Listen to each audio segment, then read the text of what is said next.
It's Emily. I am here today with a might be read list for like 3 different readathons that are all happening next week. I really like readathons. I just like the social aspect of it. I'm very active on Twitter, just kind of generally.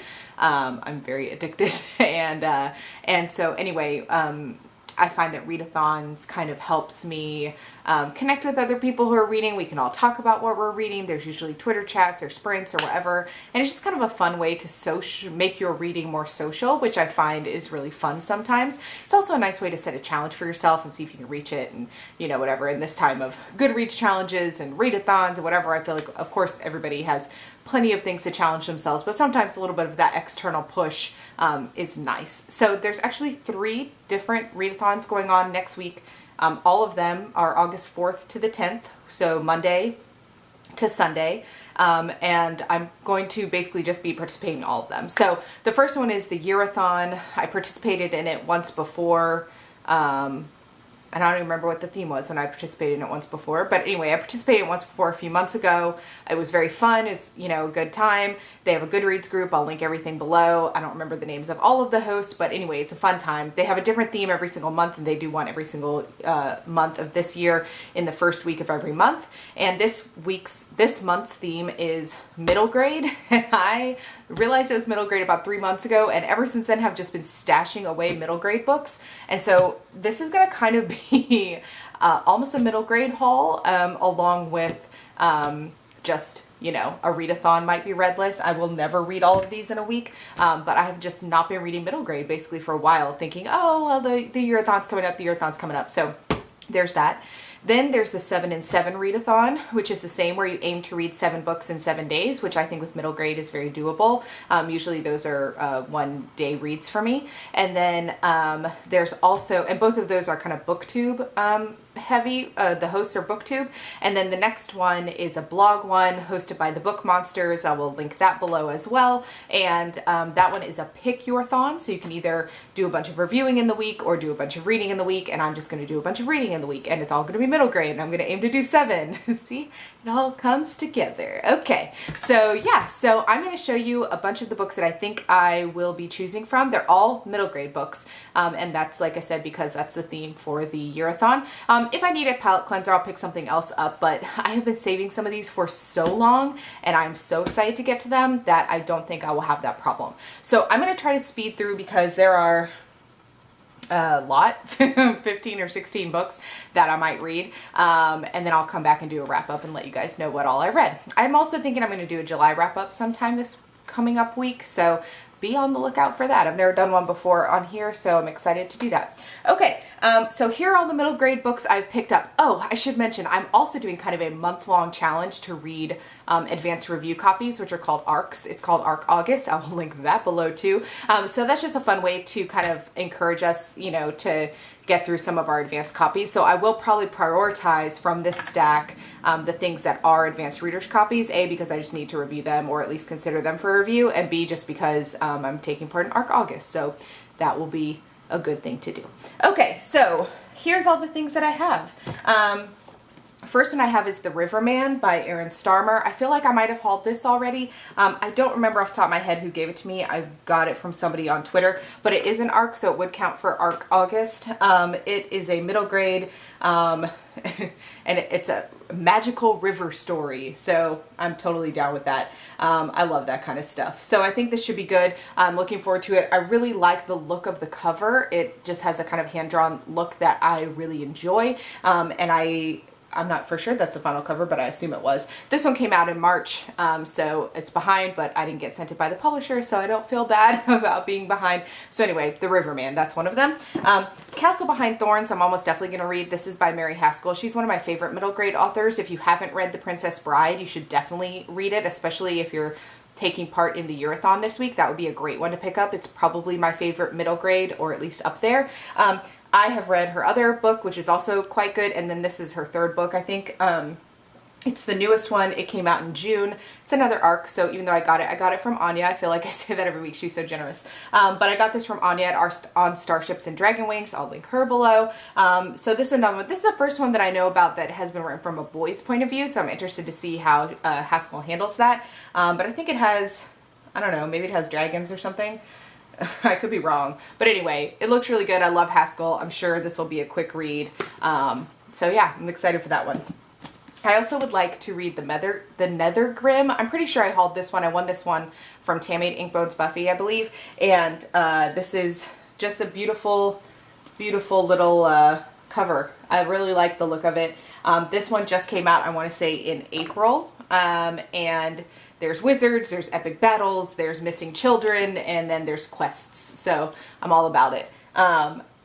I find that in middle grade, the missing children thing that I was talking about that bothered me in the last book is usually done a little bit more lightheartedly, if that's possible. Usually it turns out like they've been captured by fairies and everybody's fine. So it doesn't bother me as much as in middle grade.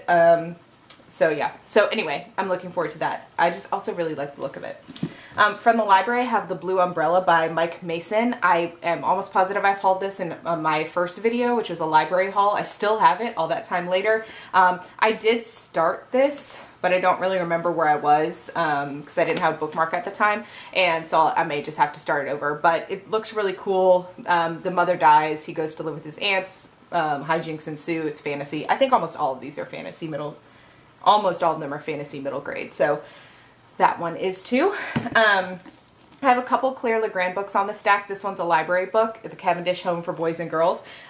This takes place, sort of a dark book, takes place in an orphanage. I saw her speak at a book event, Claire Legrand, the author, and she was really engaging and good. And I've been intending to read her stuff for a really long time now, and I've had this one for a while. So this one I hope to get to. Also from the library, I have Dragon Rider from Cornelia Funk. Funk? Who knows? This one definitely has dragons, as you can tell, so that should be fun. And they set off in search of the mythical place where dragons can live in peace forever. And they encounter fantastic creatures, surprising courage, and one ruthless villain destined to end, determined to end their quest. So that sounds good. It is a bit of a chunker. It's longer than your standard middle grade. It's like 500 pages, so this one may not be the best choice for this readathon, but we'll see. There's a cat riding on the back of the dragon. So that sounds good. I'm excited for that. So yeah, that should be really good.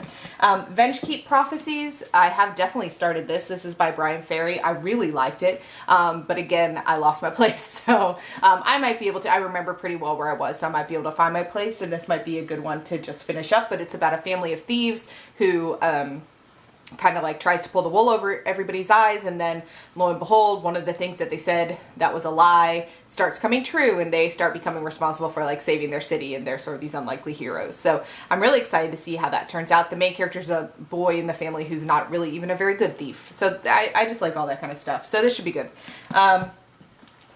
Also from the library, Wildwood by Colin Malloy, and it does have some illustrations in here too, which is something I like in middle grade. This is another chunker. It's over 500 pages, so again, it might not be the best choice for a readathon, but we'll see if I feel like it.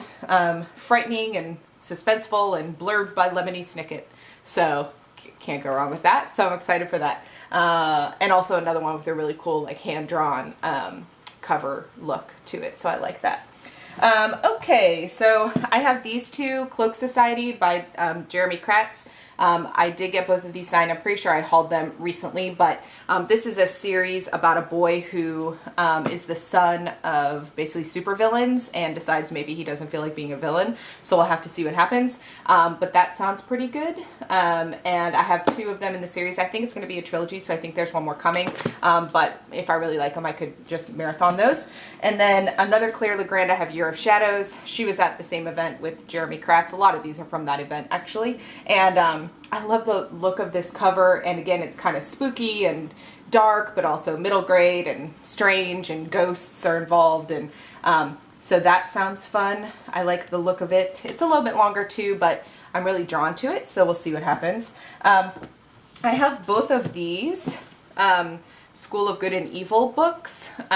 This second one, A World Without Princes, just came out, and this one has been out a while, but I just bought it in hardback because I like the way they look. Although I bought them in New York City, and I don't live in New York City, so they kind of got beat up a little bit in my suitcase, but whatever. So anyway, I am really excited about this. I've heard wonderful, wonderful, wonderful things about this series, and I have wanted to read it for so long since I bought it, and have been saving it for the YearAthon because I knew it was middle grade. And these are a little bit long, but I might just go ahead and pick these up anyway because I really want to read these books. So that sounds good. I have the Neptune Project, which I'll almost definitely read because I have to read some Mermaid Under the Sea books for that blog feature I've been talking about here and there. It's by Polly Holyoke. She's a Texas author, I believe. She just, this book was just added to the Bluebonnet list, which is kind of like a list of books that are quite good or chosen by a committee here in Texas. And so I tend to read through the Bluebonnet books in middle grade and YA, or at least I'm interested to know when they are, and this one just was, so that should be good. I do have it signed. I think I will also probably be able to give it away at some point, but I'm very excited. I think this one should be good. I don't know much about it except it's like an underwater colony type of a situation. I really want to read A Wrinkle in Time. I talked about it for Booktubeathon. I didn't do it then. This is 3 books in one, and it's 700 pages for 3 books, so I think that's very doable. And I haven't read it in so long, and I feel like it's kind of a quintessential middle grade read that I think it might be a good place to start. So we'll see. Although this is one of my only non-fantasy middle grades, and I'm really wanting to read this, and this is Sure Signs of Crazy by Karen Harrington. I got this at the same event where I saw Jeremy Kratz and Polly Holyoke and Claire Legrand, and this is a book, a contemporary, about a girl who starts writing letters to Atticus Finch, who's possibly my favorite literary character, and so I really, really, really want to read this book, and I almost definitely will this week, I think. Speaking of ARCs, I have a few more that I would like to show you. I have Oliver and the Sea Wigs, which just came out July 22nd. Here's a little bit of the cover, if you can see that. This is another one that I'll almost definitely read because it's sort of a mermaid, monkeys, mermaids, islands with wigs. I don't know. So it's kind of a middle grade, maybe even children's. I don't know. It might be like a little step below middle grade, but it sounds really interesting. And I liked the look of it. And I did get that one from the publisher. I got that one from Random House Children's.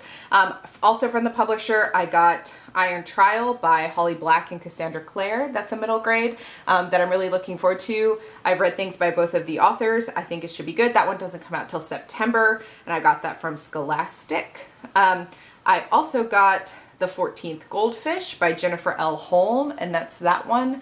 That one comes out August 26th. And it sounds really good. It's kind of quirky. 11-year-old Ellie has never liked change. She misses 5th grade. She misses her best friend.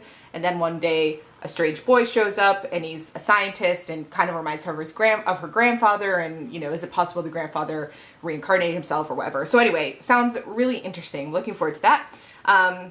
This one, Sisters, is a, and oh, did I say I got 14th Goldfish from the publisher, who is Random House Children? Sorry about that. Sisters is a graphic novel by Raina Telgemeier. That one. And it has a prequel that I'm going to try to find at the library or buy because I want to buy it. I don't think you have to read it, but I think that it will probably help. And since that's a graphic novel, I think that would be a really good one for this week. I got that one from Scholastic also, and it's about, you know, a baby's born and what happens and blah, blah, blah. But I've heard that those are really, really, really engaging and good middle grade graphic novels. And then by Anne M. Martin, I got Rain, Rain, and that one comes out October 7th. I got it from Macmillan. It's about a young girl who has OCD, Asperger's, and an obsession with homonyms, and then her dog gets lost and her father refuses to go look for it or something, and the father doesn't like having a special needs daughter, and she takes it upon herself to go find the dog. And anyway, it just sounds really heartbreaking and beautiful, and I like books like that. That one comes out in October, and I'm really looking forward to it. So that's everything. I think that was like 20 books. So we'll see how long this video is. Hopefully not too long. If there's any of these books you'd like to know more about or anything like that, let me know and I can like give you a blurb or something in the comments. I'm happy to do that. I know I kind of had to speed talk this one. And if there's anything that you have read or that you really, really want me to read and see how I like it, do let me know. I had somebody on Twitter ask me about if I'm going to do book talks on here, and I think that I will eventually, but I read a lot of reviews on the blog that I do, which I link below, and so it might be that I just keep reviews mostly over there and use this for hauls and readathons and lists and, you know, mini reviews type of a thing instead of just one video that's just a review, because like I say, I do those a lot over there. So we'll see. I still haven't quite figured out what I'm doing between the two, but we'll see. Okay, so anyway, let me know again if there's anything you think I definitely should read. I look forward to talking to you, and definitely let me know if you're taking part in any of the many readathons I mentioned here today, so that I can keep up with you and watch your TBRs and see how things are going. Okay, thanks guys, bye.